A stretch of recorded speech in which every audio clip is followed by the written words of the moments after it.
Hey AfterBuzzers, we are talking about Lethal Weapon Season 1 episode, I know what it is because I'm the lone wolf here, 14, and I will see you guys after that opening. Bye guys! You're tuning into the destination for TV superfan discussion, AfterBuzz TV.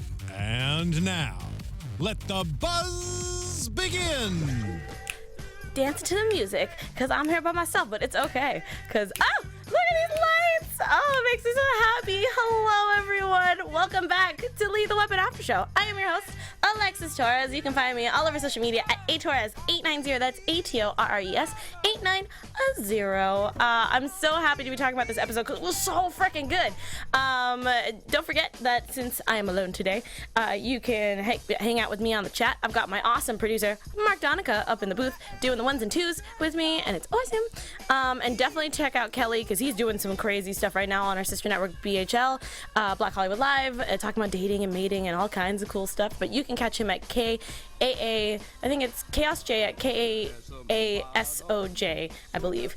I might have said that wrong, but you should definitely check him out because he's always up to some pretty cool stuff. But speaking of cool stuff, let's talk about this episode. So, oh my gosh. Okay, so this episode was called Murtaugh's File, and I was thinking, because I was like, okay, this could be two things. One, I was thinking that it had to do with a past case, or two, that he, like, I don't know why I thought it was gonna be something really terrible, like he did something really bad and like they had to investigate it in some way, or like something from his past had to come back. But no, it was neither of those things really. It was mostly just we'll get into it, of the fact that he actually went to go see Dr. Cahill, which I love that we got to see a Dr. Cahill episode. It was so freaking good. So we start off the episode with this guy on a motorcycle, and he's got a GoPro on, which I was like, oh, we're coming back to that later. Footage. And he pretty much was trying to just do a leisurely ride in the beautiful, I'm assuming since we're in LA, it was probably the PCH.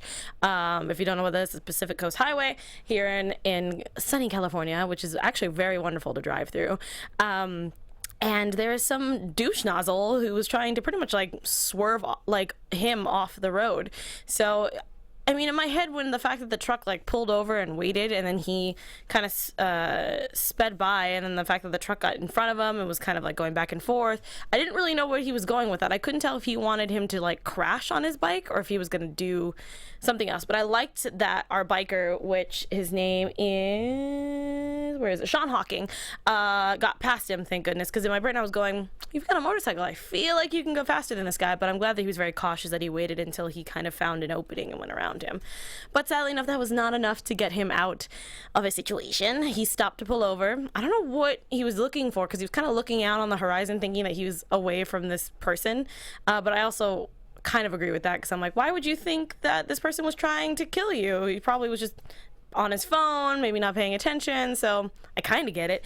And then all of a sudden he turns around and a car literally runs him over, and he just falls down the mountain pretty much. And that was it was insane, because I was like, oh, they're gonna cut away from it. Nope, they totally show us again with a car hitting somebody as they're toppling to their death. It was insane, and he was going like full force, so I was surprised that the car didn't go with him. So that was gruesome. But again, that's why I love Lethal Weapon so much, is because they do not cut corners. They're like, oh, you want to see a guy get hit by a car? We can bring that to you at like 6 o'clock at night. That's fine. So I enjoyed it. I don't know what you guys thought, but definitely throw it in the chat. Thank you, Mr. DCell09, Billie Jean Girl, and I always feel like I always mess up your name, but Ariane. I'm gonna mess Ariadne. up. Thank you. Also, that was Mark. If for anyone who's just joining us, hi. But this next part, I definitely want to get everybody's insight on this, because I, as a teenager at the time, I totally was in Rihanna's shoes, where I was like, my mom is the worst. So Mr. and Mrs. Murtaugh were, let's say, Marvin Gaye and getting it on, or at least about to. They had some little bit of music, the mood lighting was right, they were kissing and everything, and they were talking about like how the baby's put to bed, and that RJ was, I think, at some sort of retreat or something like that. If I said that wrong, go ahead and put it in the chat so I can see it. And that Rihanna was at Amanda's house, and then I think it was Mrs. Murtaugh who was like, oh, I thought she was at Bethany's. Well, it doesn't matter, they're both the same, right? And I love it, because in my brain I'm going, wait a minute, that's kind of fishy. Like, why would you have two different names? But I was thinking maybe Murtaugh maybe just couldn't remember, you know, the girl's name. But they both were kind of like, nope, I can't continue loving you right now because I need to find out what's going on. So they pretty much wait until Rihanna gets home, and they're waiting for her, and they're like, so what's going on? We called Amanda's house. You weren't. She said that you just left, and then we also called Bethany. Also said you just left my house. And in my brain, I'm going, girl, if you're going to lie to your parents, I don't condone this, but if you're going to lie to your parents, stick with a story. Don't pick some random girl. Think of one girl, just one. Stick with Amanda. She would have obviously lied for you, clearly. The views expressed herein are those of the host Thank only. you. Do not necessarily reflect the views of AfterBuzz TV or its owners or principals. Thank God. Also, hi, iTunes listeners. But, like, it's just, come on, you know? Again, that's just my little tidbit of just like, if you're gonna lie, do it correctly. But at the same time, she was like, well, how, like, you guys called my friends? And I'm going, okay, parents are supposed to know who your friends are, their phone numbers, and obviously like where they live, because if there's an emergency and they can't find you, like they did today, or tonight technically, that was what that was. They're calling to make sure you're all right and not gallivanting the streets of LA, because I'm sorry, I would do that if I had a kid. Sorry, future teenager of mine. But they also did kind of like LoJack, where they GPSed her phone so that it can track her wherever she goes.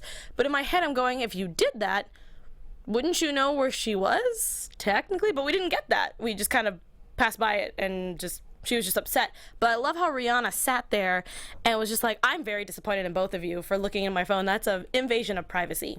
I'm going upstairs because I can't look at you right now. And she walked away, and her parents were just like, what just happened? So my question to you guys is, either if you are a parent or not, or if you've ever been in her shoes before, is snooping okay? Or is it like, no, you're supposed to let your kids, you know, roam free spirits, all that kind of stuff? I'm kind of in the middle of it, because obviously if my daughter lied to me about something like that, I would do what their parents did, where I would call their friends and find out like what's going on.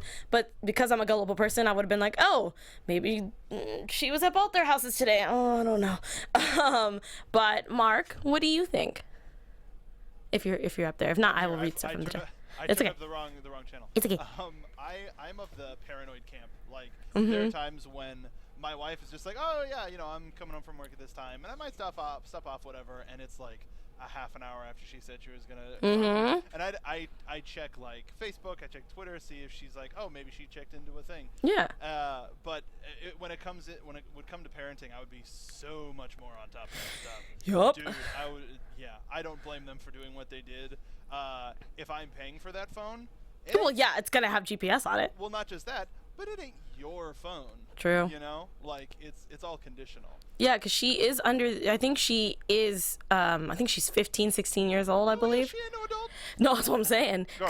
Because the oldest, I believe, is RJ. He just turned 18. So I'm assuming that she's at least 16, 17 years old, at least. Yeah, no, she's on my watch list. Yeah, no, because, like, she's a minor. Like, that makes sense. Billie Jean in the chat says snooping always backfires. I do agree with that, especially if you have a teenager who's a daughter of a attorney and, or district, I think she's a district attorney and a cop. Like, that's, you made a super child there. I don't know what to say there. Even though you're born into that, you got to know what you sign up for. Yeah, because in my brain, I'm going, if my parents were not cops, they work in insurance, but like they were also rambunctious teenagers when they were younger. So even if like there was a hint of a lie, they're like, wait a minute. So and I would listen to Obi-Wan when he said, "In that case, be extra careful." Right? Like, that doesn't do anything. Yeah, it's just it's rough. But I'm about to get into we might as well do all of Rihanna's stuff now, because the majority of the story is a little bit more deeper than this. But Rihanna pretty much was out. I don't believe we knew where she was, but this is the second. I think this is like days later. And Mrs. Murtaugh had laundry in a basket, and she was walking past Rihanna's room, noticed that her door was open. So, as this is my mother in a nutshell, she's like, oh, the door is open? It's my house, so I'm going to walk in here and do whatever I want. Totally agree. Yes. So, of course, as a teenager at the time, I was like, that's my room, how dare you? But as an adult, I'm like, my mom pays bills for this house that I use, so... I get it. Oh yeah, she's a lawyer for defendants, I believe. Thank you. So So pretty much she puts the basket down on her bed, she starts snooping in her desk, and she finds a fake ID. And of course, red flag, I'm like, my baby's going to clubs, she's like 16. But like, you know, that was kind of, for some people that was like a thing. And I was definitely not one of those people. I was usually at home playing video games. That was, me sneaking out was trying to go to a premiere of a movie, or me sneaking out was trying to go to like a con or something. Like that was, because my parents were always like, no, you're supposed to stay home and do your studies. And I was like, no, I want to go to Comic-Con. So I would just do that because I'm a dork. But she... pretty much Roger comes in and he's like, what are you doing? And she's like, I was putting clothes away, you know. And he's like, in Rihanna's desk, or like her homework desk. That's weird.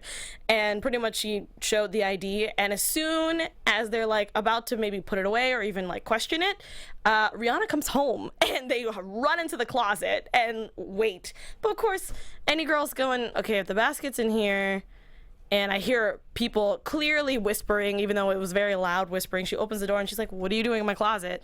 And they were trying to, like, at least Mrs. Murtaugh was trying to play it off. Like, Trish was like, well, you see, what had happened was, and then Roger, in very Murtaugh fashion, was just like, what is this? And she's like, I got a job. And they're like, what? And she's like, I got a job. I work with a DJ. I help him out with a few gigs, and I DJ myself, and that's kind of what I do. But I can't get into the club without an ID, because the age that's on there says 1995. But I'm assuming she's way younger than that. So that's also kind of like, what do you do in that situation? Are you mad at her because she got a job and she's trying to make money for herself, even though she's going through illegal ways, kind of, to do that? I don't know. Or do you do what the Murtaughs did, where they were very happy that she has a job. They just didn't know what to do with the fact that she lied about it.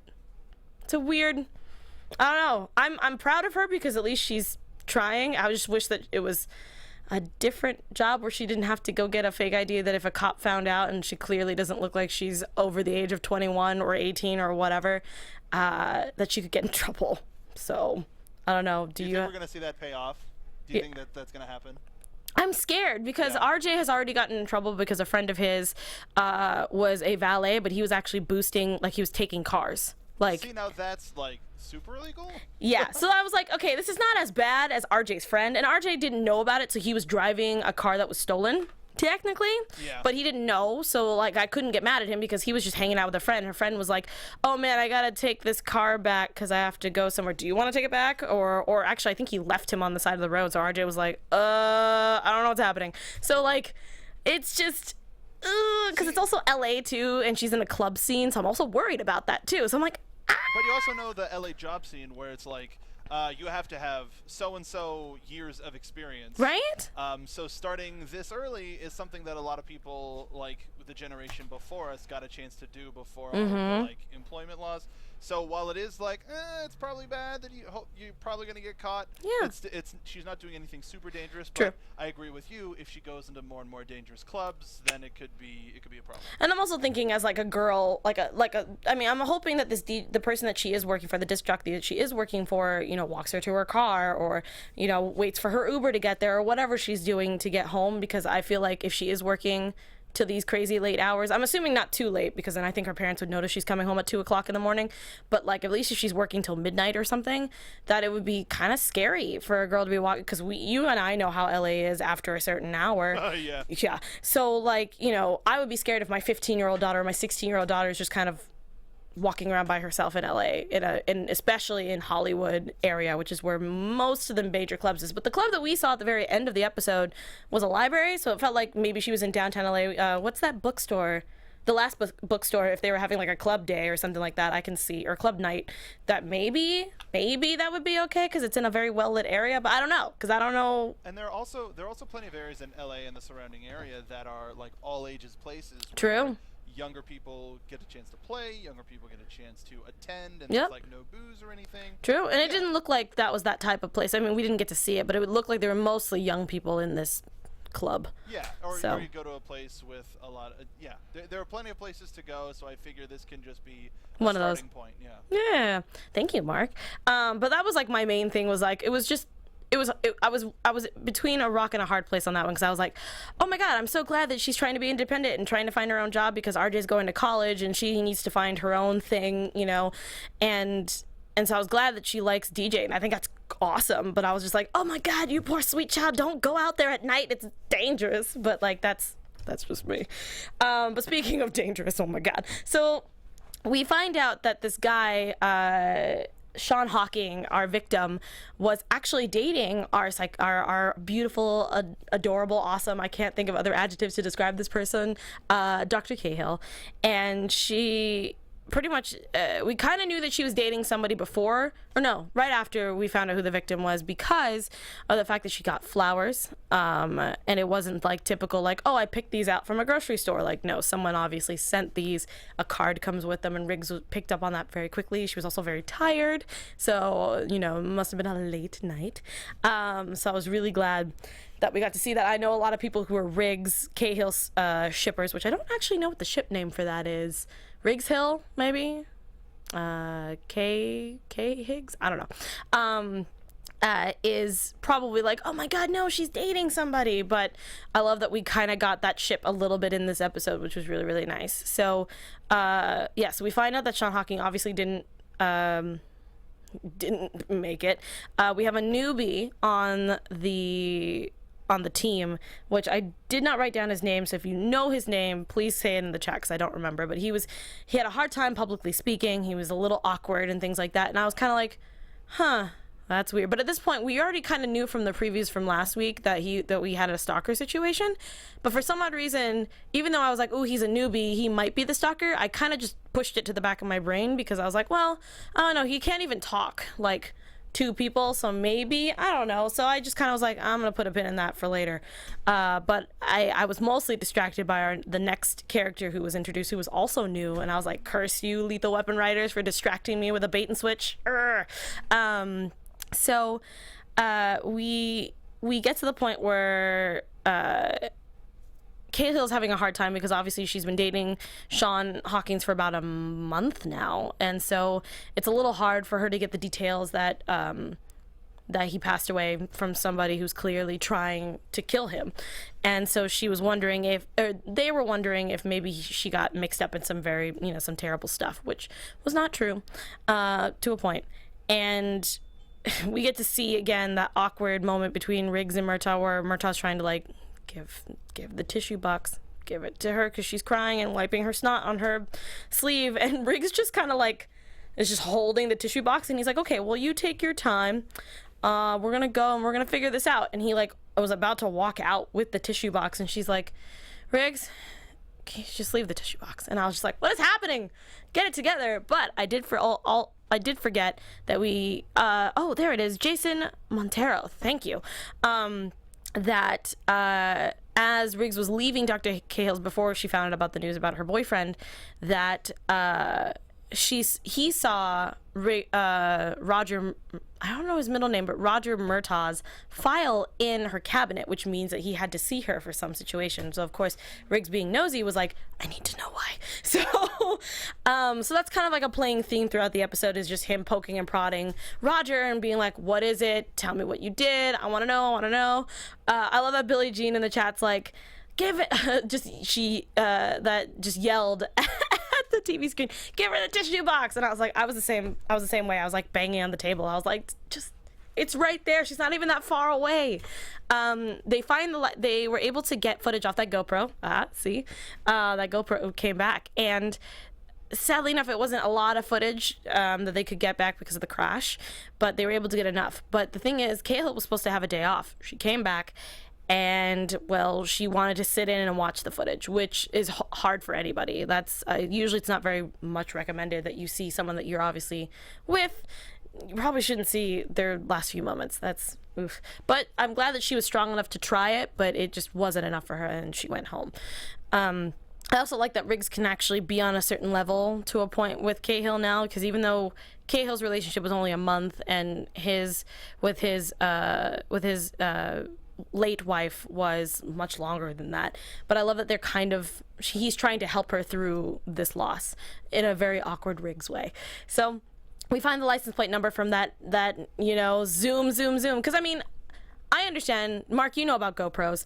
Like, the footage is clear, depending on what kind of GoPro you have, but do you think that you'd be able to get a license plate number from it?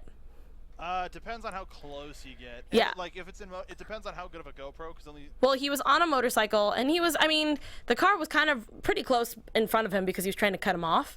So I'm going to say maybe. I would say possible, not very like, it has to be super specific. Yeah, I mean, the good thing was the picture wasn't completely clear, but you can definitely tell out the letters and numbers from that footage. So I was kind of like... Yeah, you could probably figure it. All right, fine. I will let this one slide.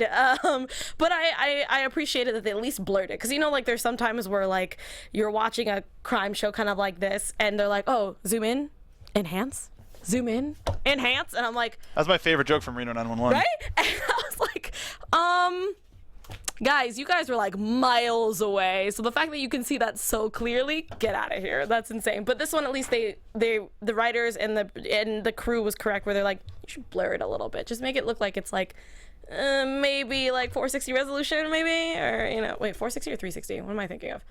It doesn't matter. So yeah, so pretty much they found who owns the car. They went to the house, and it looks like no one's been living there. It looks like an abandoned house or a house that's for sale. And they find a camera, and it's pointing right into Cahill's house. And you're like, oh, snap, so we got a stalker. So they go through all the kind of the same clues as much as they can. They try to find out who owns the car, who's been there, who knows her well enough. And this is where stupid Dr. Levinson comes in. So Dr. Levinson is another psychiatrist that works with cops and other people. And apparently he's just a nosy person. So... for some odd reason, I mean, again, this was that bait and switch where we're like, we're going to give you this creepy character to make it look like he's super creepy, and this is the person you're supposed to be paying attention to. And I totally was on board with that, because I was like, this is the guy. He doesn't like Dr. Cahill. He's trying to take over the business. I mean, not really, but that's what it seemed like, because he was pretty much just kind of like pushing her out of her own office, and it was insane. But it also made sense because of the fact that it could have been an old patient of hers, which we were correct. I'm trying to go through everything, but yeah, I literally wrote in my notes, Dr. Levinson, he has to be the stalker. Maybe, question mark. But then we also found, actually, this is where my red flag number one was, when Dr. Levinson goes, oh, I've only been here for a few hours, but I already found your culprit. His name is Kevin Flynn, and he's a hothead. So he's been threatening her for years or days, yeah, and so Riggs and Murtaugh go to Kevin Flynn's house. He is a spry dude. I don't know how anybody else felt about this, but holy crap, it was insane. He was pretty much just immediately like, I hate Dr. Cahill. She's a terrible person, and I wish she was dead. Like, the things, Mark, if you were there listening to the things that he said, it was insane. He, like, wanted her to, like, he hopes that, like, he wanted to go over and tell him, like, she's a bitch, this is a quote, and was like, I want to choke her and this and this and this, and I was just like, oh my god. And terrifying. No, seriously. And the fact of, as soon as they're like, okay, well, clearly you have motive, so we're gonna arrest you, and he immediately starts swinging at two cops, by the way, two detectives, not even just like regular LAPD cops. Definitely a normal person with a normal brain function. Yeah. So clearly, but the thing is, what was crazy to me was that at one point he gets hit with, if you have what is it called? When you're bench pressing, the weights that go on there, they're pretty heavy depending on the kind of person you are. Yeah, they can be up to 25 pounds apiece. He got hit in the back of the head with that, still stood up and started swinging, and Murtaugh used it to shield him, and he punched about 3 times and nothing. That is a thick skull. That's what I'm saying. Like, even I'm sorry, if a normal person who probably, especially like myself or anything, even I've been a martial artist for a long time, if I punched a weight, like a metal weight, yeah, my hand would be broken, but he continued to punch it anyway.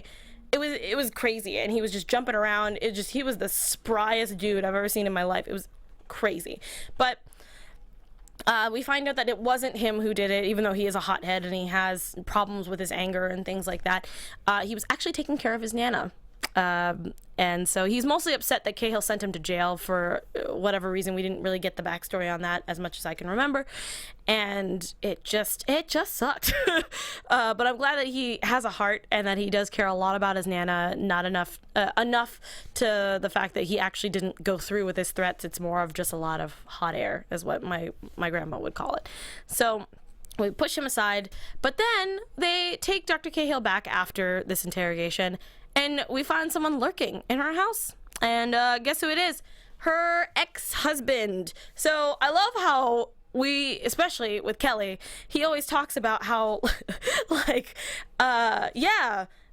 Riggs and Cahill are gonna get together. I mean, she's single, and I was like, well, now we know that she's single. One, she was dating someone. Two, she did have a husband who apparently cheated on her with somebody in Vegas, is what our backstory was. But I love that Riggs punched him, and pretty much she was like, I give you permission to shoot him if he comes back here. And he's like, she never gives me permission to do anything, so you must be special. Bradley. So yeah, and he became obviously a top suspect because of the fact that that's the ex-husband. So he was technically going to be the second victim because he got a text from Dr. Cahill saying, meet me in front of the city hall. She did not send that text, and some dude pushed him in the middle of a busy street. He hit his head on the concrete, and looked like a delivery truck or something was about to run him over, but Riggs slid on his bare knee on asphalt and shot the truck. I think he shot the air out of the tire or something like that, and the car stopped in time. Like, just that much. And so they obviously ruled him out. So at this point, I was like, okay, it could literally either be Dr. Levinson, because it happened right as Dr. Levinson was leaving the office going, oh, it's very interesting reading both your files, and like left. And I was like, what a quinky dink. But sadly enough, I was incorrect.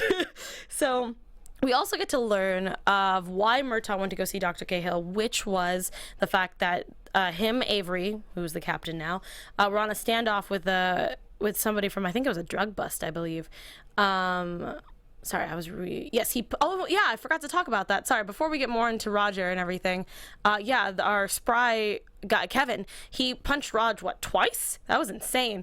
And then it's so petty, but I was here for it. Yeah, no, that was crazy. Sorry. So Roger and Avery were on a standoff with one of the suspects that they were dealing with at the time. And pretty much they have a signal where they tap. 2 taps on the shoulder means shoot the guy. And sadly enough, Murtaugh didn't feel comfortable and he froze. Luckily, they were still able to get out of it unscathed, I believe. But it affected him so much that it was starting to become a problem with him on a personal level, on an intimate level with Trish, and so he went to Cahill to talk to her about it, which was great. That's definitely something that you should do if you've in a very tense situation like that, and obviously if you're going through something with your relationship. So I thought that was really nice. I definitely thought it was going to be something more darker than that. I'm kind of glad it wasn't. It was very Murtaugh of him, and he finally opened up to Riggs after we got our cute little not love scene, but it was as close as we'll probably get to a Cahill Riggs relationship for now, where Riggs went to go follow her to make sure she was okay. She invited him in for dinner, not into the house, into the her favorite restaurant. He was complaining about chicken parm when at the start of the episode, how he had a soggy chicken parm, which, mind you, that is the worst. No one should ever get soggy chicken parm. That just ruins your day. I have to agree with that. I love chicken parm, so if anybody gave me soggy, just not like it's not crispy, you know. Kill them. Yeah, no. Well, okay, maybe not kill him. I might be a little far. I'll fight him. But there you go. I'll give him a good clean cluck across the noodle. Yeah, no, that makes sense. I'll take that. I'll fisticuff. I'll do it. One cuff. Just one. But yeah, I totally get it, because I mean, it's supposed to be something that's, you know, it's one of those things that, like, you had a long day, you want, you know, noodles, chicken parm, maybe for me, lots of sauce, lots of cheese, and crispy, not something that's soggy and gross. So I totally understand where he's coming from. And he had chicken parm that she ordered for him, and which I was like, aw, cute moment number one. She reaches for his hand at one point, and I was like, oh, what's happening? And she pretty much was like, we have to act cutesy because he might be watching. And I was like, oh. Also, I'm kind of sad that it was a he. I kind of wanted it to be a she just for funsies, but it's fine. And but I don't know who it would be, because we didn't get introduced to a new female character at all. So it would be weird if they decided to do that, but it'd be a cool twist. But she's pretty much like, he went after the guy that she was dating. Then he went after her ex-husband. So clearly he's trying to get rid of the competition, because he understands that Cahill is needs to find someone better, and he feels like he can fill that spot. He just hasn't had the opportunity to talk to her yet. So that was again my second red flag, where I was like, okay, it could be the officer, but I don't know. Dr. Levinson seems like the guy that could talk to her, but also he can't like say what he really wants to say. I don't know, whatever. So so he's like, oh, so you're using me as bait. You do listen. And I was like, cute moment number 2. And he kissed her hand. Cute moment number 3. It was great. I loved it. So they leave together. They kiss on the cheek, which I was like, looked like you guys are going for the big one, but I'm glad that you didn't, because I can't wait for that moment. And he leaves, and pretty much you can tell that he's following them at this point in time, because I think he was taking pictures at the restaurant. And then Murtaugh was also there watching to make sure she was okay. Riggs leaves and drives off, and then someone starts to follow him. At this point in time, Bailey calls Murtaugh and tells him, oh, we found a DNA sample, and it was Dr. Levinson. Or, sorry, it was. And then you hear Dr. Levinson, and I was like, I knew it! And I was so excited. Anybody who was reading my tweets, I was like in all caps, I knew it. But then I think he got knocked out. I don't know if he died, because we didn't really talk about it, so I didn't know if he was killed or he got knocked out. So if anybody knows, throw it up in the chat, because I didn't know. And we get our dude, Montero, and I was like, oh, snaps. Okay, fine. I mean, I had an inkling, but okay, we're sure. I want to hear your reasoning, sir.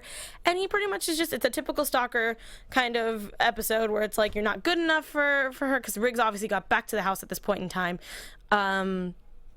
And made it. Since she lives in Beverly Hills, there's certain houses up there, actually all over the place, but at least in the hills, because my aunt has one.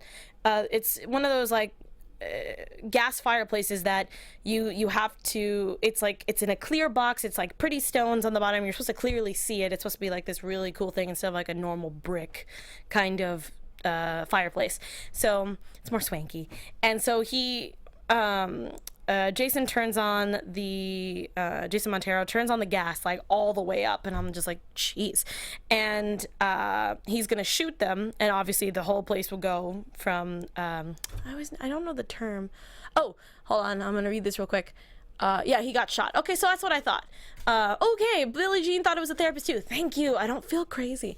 I thought it was too easy. It was the other therapist, and I was kind of mad the writers seemed to go that way until we saw the rookie. Yeah, I'm not mad that we didn't have the therapist do it, but like, because we were getting so pushed towards it, I was kind of like, okay, this makes sense. Sure, but no, I like that it was the rookie, because the fact that we didn't really get much with him, which I think I talked about that a few weeks ago before the break, that that they always pick a character that you don't get to talk to, or you talk to a little bit, and it usually ends up being the killer in some way, shape, and form. So definitely on the nose on that one, and I'm sad that I didn't really harp on that, because he literally only had a line, actually, and that was about it. But the thing is, we also saw him a lot, because I think at one point he does come in front of the elevator, or he's coming out of the elevator and she's going in, and it looks like he's like not even paying attention to her, but at the same time, why did he need to be there? It could have been any extra that could have been back there. So I was like, should have caught that. I didn't think about that until the very end of the episode, and I was like, dang it. But yeah, so pretty much he shows up, they're on a standoff, and he's like, Riggs is trying to talk him down and let him know that this is dumb and everything, but also at the same time they're actually not dating. But at this point, Roger has the sniper ready, especially after we just talked about the fact that he froze trying to kill somebody, and Riggs was talking about on the phone that he's like, we don't have a signal, and he's like, well, because you usually end up shooting the guy, so I don't really need to. We should have a signal that says don't shoot the guy. Sorry, I'm reading the chat. Well, if the therapist wasn't dead when he was shot, so anyway, so pretty much we get to the point of they shoot, or he shoots as they're jumping out of the house. The thing catches on fire, and we pretty much don't get to see our guy. I'm assuming he's dead. And then right after that, we get a nice part where Cahill's like, I can't be your therapist anymore, and we're like, oh my god, this is terrible, we don't want that. But then Mark actually had a good idea, because he chimed in at this point where he was like, no, this is perfect, because then they can date, because she's not his therapist anymore. But then at the very, very end, we get oh look, he's trying to kill himself. yeah, it was rough, and I was like, what happened? And so pretty much she's like, fine, it's okay, you can be part of my sessions now. What did she call him? An emotional terrorist? Yup. And I was like, yikes. But that's actually kind of what he does to get his way, to be honest.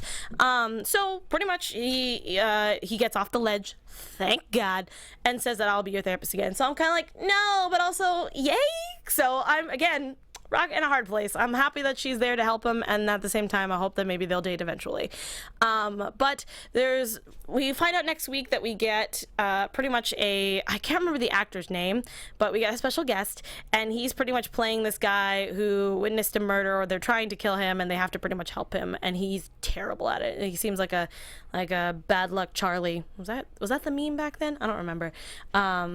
Where pretty much he's just always just wreaking havoc, and I'm very excited to see a more funnier episode. Like, technically these episodes are always funny, but I feel like this one's going to be an actual comedy episode and more like a very deep, heavy episode talking about loss and new families and, you know, things like that. So it seems like it's going to be a good one to lighten up from Cahill's kind of dark, stalkery past. So I don't really have any predictions for next week. Definitely still catch Kelly and all of his shows and everything at Chaos J. That's KAASOJ. Again, if I said that wrong, I'm so sorry.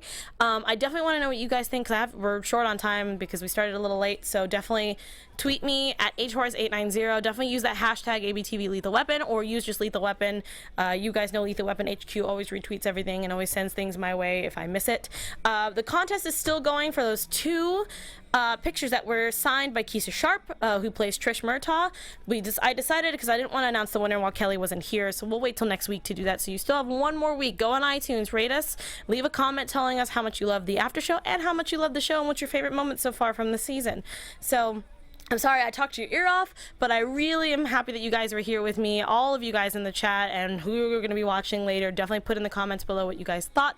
And I will see you guys next Wednesday for the next episode, because it's going to be awesome. Bye, guys.